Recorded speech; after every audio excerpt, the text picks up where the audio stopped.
In March of 2011, federal agents simultaneously raided dozens of locations in Montana where marijuana was being grown and distributed. The raids were the culmination of a 2-year federal drug trafficking investigation, and they resulted in the convictions of 33 people. But the raids were controversial. You see, the growers were medical marijuana providers, and using marijuana for medical purposes was legal according to Montana state law. In fact, many of the growers often consulted with Montana state officials to get input on their operation. Some even gave regular tours to police and politicians, including the head of the State Narcotics Control Office. The problem was that federal law at the time didn't recognize any currently accepted medical use of marijuana in treatment, and it outlawed its production and distribution. The growers in Montana assumed that the federal authorities would leave them alone as long as they complied with state laws. Obviously, they were wrong, and some of them went to prison as a result. Your reaction to this case probably depends a lot on how you feel about marijuana itself. Some people see marijuana as a dangerous, addictive drug, and they often think of medical marijuana as a loophole that drug dealers and addicts use to skirt the law. They may see the Montana raids as a far too infrequent success story in the nation's war on drugs. But other people see marijuana as a relatively harmless drug, and one that has some beneficial properties that could help patients suffering from a number of illnesses. And obviously, those people might view the Montana raids in a very different light. Well, what does science have to say about marijuana? What does marijuana do to the brain? And what kinds of effects does it have? Does it have any demonstrated medical benefits?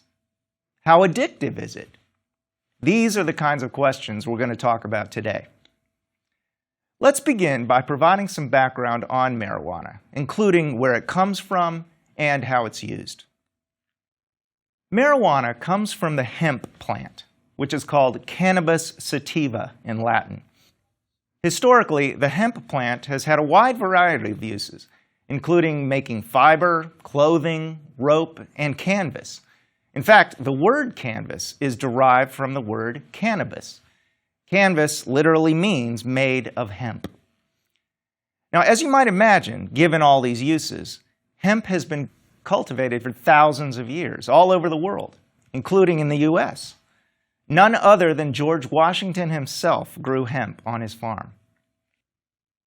Marijuana, hashish, and hash oil are all derived from hemp. Marijuana is basically dried pieces of the hemp plant. Hashish is dried resin from the plant, and hash oil is a more concentrated form of the resin. All three forms are usually smoked and inhaled, although they're also sometimes eaten, for example, being baked into brownies. Now, I'll mainly use the term marijuana throughout today's talk, but what I really mean is any of these forms of cannabis. What all of these forms of cannabis have in common is that they contain chemicals called cannabinoids. And many cannabinoids are psychoactive. So when they enter the bloodstream and get to the brain, they can produce psychological and behavioral effects. In 1964, scientists identified one particular cannabinoid that seems to be responsible for the major effects associated with marijuana use. It's called delta-9 tetrahydrocannabinol, or THC for short. And it's the THC in hemp that produces many of the psychoactive effects associated with marijuana. So how do cannabinoids like THC affect the brain? Well, for a long time, the answer was, we don't know. But that changed in 1988.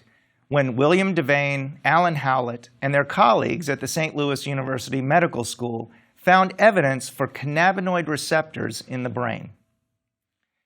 Do you remember how neurotransmitters bind to specific molecules called receptors in the brain? Recall that most psychoactive drugs produce their effects by mimicking neurotransmitters, and binding to natural brain receptors. Well, cannabinoids like THC are no exception to that rule, and the receptors that they bind to were even named after them. That's why they're called cannabinoid receptors. And there are two major types of cannabinoid receptors in the body, the CB1 receptors and the CB2 receptors. The CB2 receptors play an important role in the immune system and are not thought to be involved in the psychological effects produced by marijuana.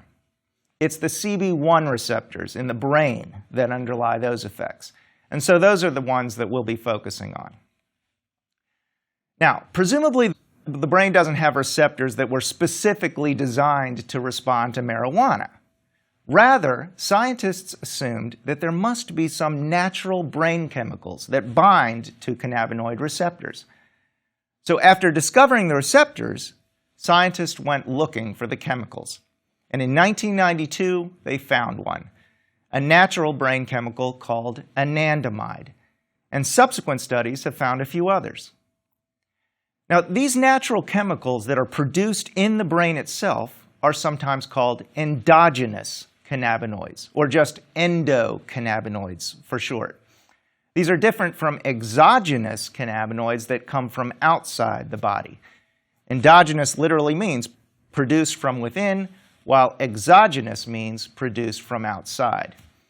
So anandamide is an endocannabinoid because it's made within the body, while THC is an exogenous cannabinoid because it comes from outside, specifically from cannabis. And when scientists investigated the properties of endogenous cannabinoids more deeply, they discovered something pretty interesting. Endocannabinoids are actually quite different from most other neurotransmitters in the brain. So most neurotransmitters are stored in neurons and then they're released when the neuron fires. But endocannabinoids appear to be made only when they're needed, rather than being stored. What's more important is that cannabinoids seem to work largely as retrograde messengers. Recall that when neurons communicate, what usually happens is one of them fires and releases a bunch of neurotransmitter molecules into the synapse, or the small gap between the cells. The neurotransmitter molecules then move across the synapse and bind to receptors on another neuron, perhaps causing that neuron to fire too. The cell that fires and releases the neurotransmitter is called the presynaptic cell, and the cell that the neurotransmitter binds to is called the postsynaptic cell. So normally, brain chemicals move from the presynaptic cell and bind to receptors on the postsynaptic cell. But cannabinoid receptors are not usually found on the postsynaptic cell. They're usually on the presynaptic cells. And that led scientists to hypothesize that cannabinoids are typically used to send messages back from the postsynaptic cell to the presynaptic cell. And that's what it means to be a retrograde messenger. And subsequent evidence has confirmed that hypothesis. In particular, endocannabinoids like anandamide are typically released by the postsynaptic cell, and then they move back to the presynaptic cell, where they bind to the CB1 receptors. But why? What function could retrograde messaging serve? Well, most scientists believe that it's used to regulate neural transmission. Specifically, retrograde messaging can turn off the presynaptic cell once it's released enough neurotransmitter molecules, and therefore prevent it from releasing too much. And this mechanism has been found in both excitatory and inhibitory synapses, suggesting that cannabinoids can prevent too much excitation as well as too much inhibition. Furthermore, some recent evidence suggests that the regulatory functions of cannabinoids may be important in helping us forget things that we need to forget. For example, suppose you park in the same structure that you parked in yesterday. Well, sometimes your memory of yesterday's parking spot can interfere with your ability to remember where you parked today. That's called proactive interference. And there's evidence that endocannabinoids can reduce this kind of interference. In one experiment, mice were placed in a tank of water, and at one location in the tank, there was a platform hidden just below the surface. The mice swam around the tank until they happened to bump into the platform, which allowed them to rest without having to swim. After a few trials like this, mice will learn where the platform is and swim straight to it. But what happens if you move the platform after they've learned its location? Well, naturally at first, they swim around the old location, looking for the platform. But eventually, they start exploring the rest of the tank. And ultimately, they find the new location. Well, after a few more trials, they overcome the interference from the previous location, and they swim straight to the new one. But it turns out this ability to forget the previous location actually depends on cannabinoid receptors. In particular, knockout mice that are missing the CB1 receptors will repeatedly swim to the original location, as if they can't forget it. Likewise, cannabinoid receptors are critical in unlearning fear, a phenomenon called fear extinction. So suppose rats are repeatedly shocked whenever they hear a particular tone. Pretty soon, they'll associate the tone with the shock, and they'll freeze whenever they hear the tone. This is kind of like Pavlov's dogs, which we discussed in Lecture 2. But in this case, the rats are getting a shock instead of getting food. Now, suppose that you repeatedly present the tone, but you don't shock the animals anymore. Well, at first, of course, they'll still freeze. But over time, they'll gradually unlearn the association, and they'll stop freezing. In other words, their fear is extinguished over time. And this kind of fear extinction depends on endocannabinoids. We know this because blocking the action of cannabinoids using CB1 receptor antagonist drugs also blocks fear extinction. So when cannabinoids are blocked, the rats will remain afraid of the tone, and they'll continue freezing, even though the tone is no longer associated with the shock. These findings have led scientists in some interesting directions, like using exogenous cannabinoids to treat post-traumatic stress disorder, or PTSD. After significant trauma, some people experience recurring flashbacks, nightmares, and significant fear, even though the trauma may be long over. It's as if these people have trouble extinguishing their fear, similar to the rats in whom the action of cannabinoids had been blocked. And in fact, some studies have found that people experiencing PTSD have lower than normal levels of the endocannabinoid anandamide. So scientists are becoming more interested in using exogenous cannabinoids, including medical marijuana, as a potential treatment for PTSD. These findings may also explain why marijuana users often report memory problems. Hyperactivating the endocannabinoid system with an exogenous cannabinoid like marijuana may lead to forgetting information that you actually want to remember. And consistent with that hypothesis, cannabinoid receptors are found in high concentration in the hippocampus, a brain area that's known to be crucially important for long-term memory. But the receptors aren't just found there. In fact, cannabinoid receptors have been found all over the brain.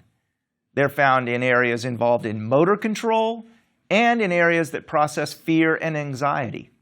And perhaps most relevant for this course, they're also found in the midbrain dopamine system and the reward circuit. Now, the fact that cannabinoid receptors are found in so many areas suggests that cannabinoids, like THC, might have a broad range of effects. And in fact, they do. So marijuana users report a variety of effects that can differ substantially depending on the person and the situation. Many users report a feeling of euphoria and exhilaration, as well as lowered inhibitions.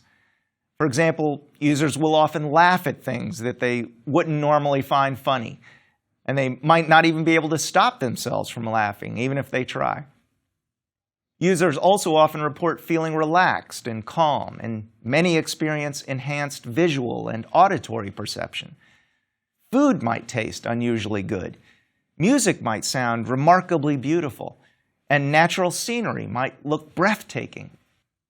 Some people also report a sense that time is slowing down substantially. At higher doses, marijuana can produce less pleasant symptoms, such as disorganized thoughts and feelings of paranoia and anxiety. Higher doses are also associated with impaired judgment and agitation. However, there are no reported cases of death as a result of marijuana overdose. So in that sense, the margin of safety for marijuana seems to be much larger than the margin of safety for other drugs of abuse, like heroin or cocaine. But besides these psychological effects, cannabinoids have other effects that have played an important role in their medicinal use. In particular, they can be quite effective in reducing nausea and vomiting, and in increasing appetite, what is often referred to as the munchies. Well, as you can imagine, reducing nausea and increasing appetite are quite desirable in a number of circumstances, including treating many chronic illnesses. For example, cancer patients undergoing chemotherapy often experience severe nausea and reduced appetite, and they may have a hard time keeping down what little food they do manage to eat. But a number of studies have now demonstrated that chemotherapy patients who take cannabinoids under a doctor's supervision experience significantly less nausea and vomiting than patients who don't. Likewise, AIDS patients frequently suffer from a severe lack of appetite, and they may lose dangerous amounts of weight as a result. These patients also eat more and keep more weight on when taking cannabinoids than when they're not. There are other benefits as well. Cannabinoids have been shown to help relieve pain, particularly when traditional painkillers are insufficient, and there's even evidence from animal studies that cannabinoids may inhibit the development of certain types of tumors. The bottom line is that there are some legitimate medical uses of cannabinoids, and indeed there are now cannabinoid-based pills that are approved for use in the treatment of both chemotherapy-induced nausea and AIDS. In many states, medical marijuana itself has been legalized and is being used to treat patients. And in fact, in several states, recreational use of marijuana is now legal. On the other hand, there are often alternative drugs that can treat the same symptoms without the psychoactive effects of cannabinoids. For example, synthetic derivatives of the hormone progesterone also increase appetite, and some studies suggest that they actually do so more effectively than cannabinoids. So in short, the debate over medical marijuana isn't over yet. Now let's turn to the issue of marijuana addiction and abuse. Marijuana is the most widely used illegal drug in the world. More than 17 million Americans use marijuana in a typical month, and there are more than 3 million daily users. Marijuana use typically starts during adolescence. In fact, it's fairly rare to find regular marijuana users who started after age 25.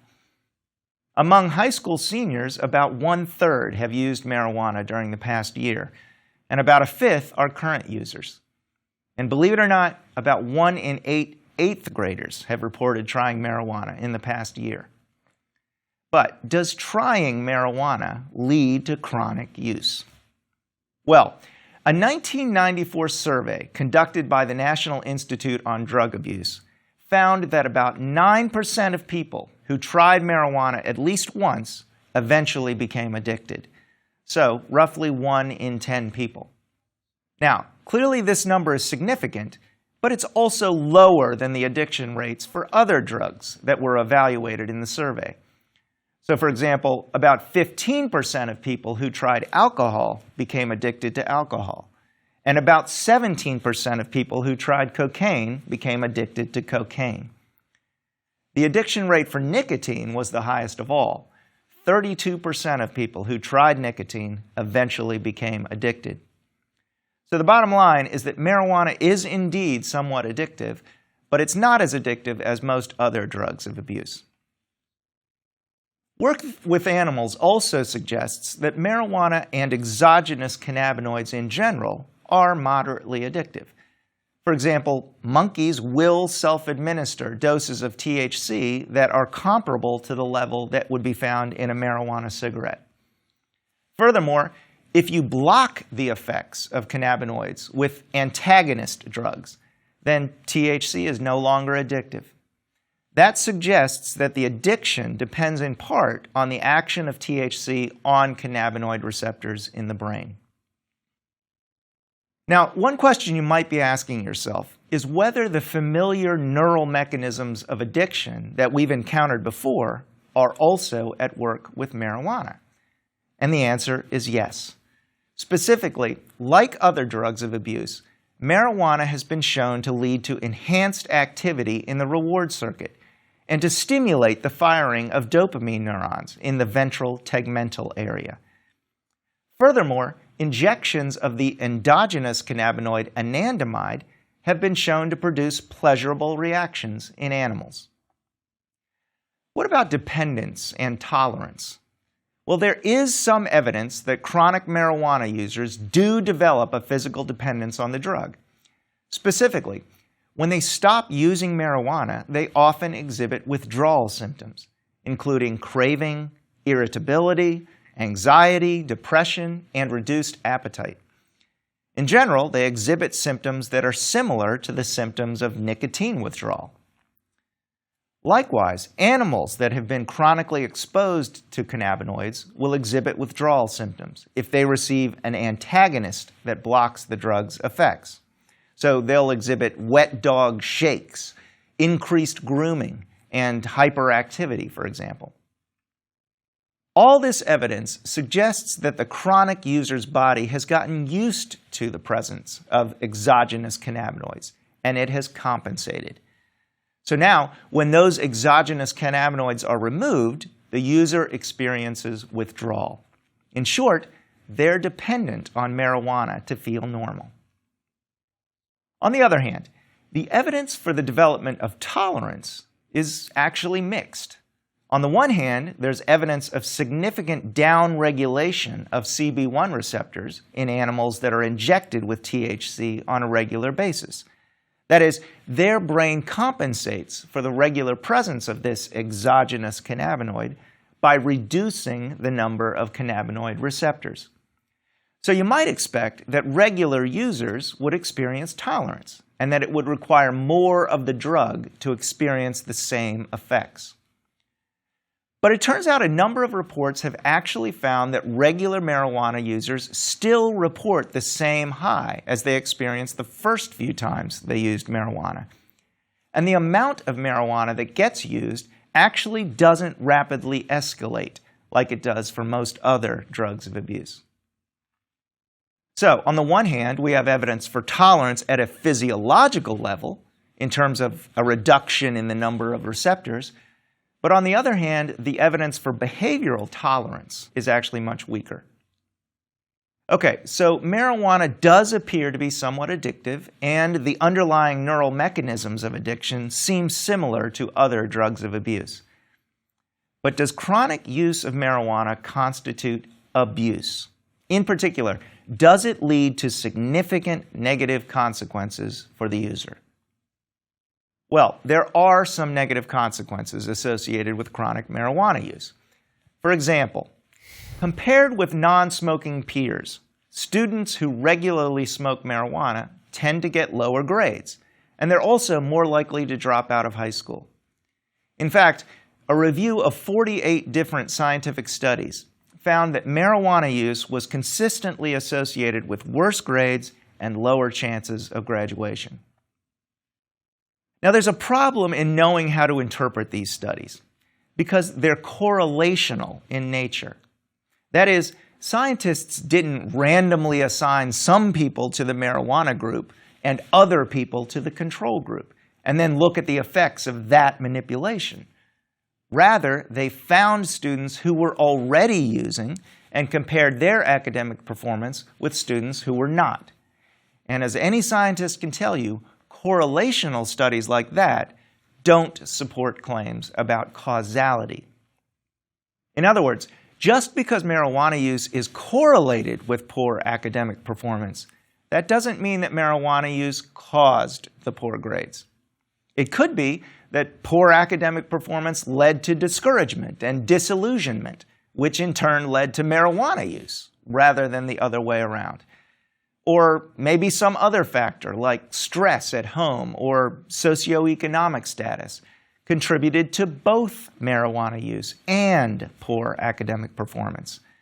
The bottom line is that there is an association, but we don't know why. There's also good evidence for a correlation between marijuana use and what is sometimes called an amotivational syndrome. That is, chronic marijuana users are often more apathetic or aimless than non-users, and they may lack motivation and exhibit decreased productivity in general. Again, we have a correlation between marijuana use and these behaviors, but we haven't established causation. And it could be that people who have low motivation to begin with also tend to smoke marijuana, rather than the other way around. And one of the most popular current theories among scientists is that use of marijuana at a young age is associated with the adoption of an unconventional outlook on success. So regular marijuana users may put less value on getting good grades and on succeeding in the eyes of the world compared with non-users. And that difference in outlook may be one reason for the lower grades and lower graduation rate. There's also controversy about whether marijuana might be a gateway to harder drugs. The gateway theory claims that marijuana use primes the pump and puts one at risk for the use of more dangerous drugs like cocaine and heroin later in life. Well, it is true that a correlation is present. Early marijuana use is indeed associated with later use of harder drugs. But once again, that correlation doesn't necessarily imply causation. In fact, I think most scientists today believe that people end up using hard drugs for reasons other than previous marijuana use. Perhaps they have a genetic susceptibility or a risk-seeking personality. But the same factors that led them to use harder drugs also led them to use marijuana. And maybe the main reason they used marijuana first is simply because it's easier to obtain. One other potential negative consequence that we should discuss is your health. Is prolonged use of marijuana bad for you? Well, maybe surprisingly, the health effects of marijuana don't seem to be as bad as the health effects of alcohol and cigarettes. Long-term use does seem to be associated with bronchitis, and marijuana smoke actually contains higher concentrations of some carcinogens than cigarette smoke does. But the link between chronic marijuana use and lung cancer has not yet been conclusively demonstrated. And one reason could be that marijuana users tend to smoke far less than tobacco smokers. Finally, let's say a few words about treatment. If someone feels addicted to marijuana and would like to quit, what approaches have been demonstrated to be effective? Well, most current treatments for marijuana addiction use behavioral therapy. In particular, many techniques combine cognitive behavioral therapy with motivational incentives. Cognitive behavioral therapy trains patients to recognize and avoid the triggers associated with cravings, and it teaches them strategies to cope with those cravings without using. So many therapies also include a motivational component in which patients are rewarded, sometimes even with real money, for abstinence. And there is evidence that these techniques can help. For example, in one study, 37% of people who received cognitive behavioral therapy along with motivational incentives remained abstinent after 1 year. In comparison, only 17% of people who received motivational incentives alone managed to remain abstinent. Likewise, only 23% of people who received cognitive behavioral therapy alone remained abstinent. Now, of course, a 37% success rate means that more than half the participants went back to using marijuana, despite the therapy. So, like most other addictions, we don't yet have particularly effective approaches to treating marijuana addiction. Well, in the previous 2 lectures, we talked about the legal drugs, caffeine, nicotine, and alcohol. And today, we stepped into the pool of illegal drugs by discussing marijuana. But I think it's fair to say that marijuana represents the shallow end of that pool. And next time, we'll dive into the deep end and talk about stimulant drugs like cocaine and methamphetamine that are associated with significantly more severe negative consequences, sometimes even death. But as we'll see, this class of drugs also includes compounds that are often prescribed to children, which makes for an interesting discussion. See you then.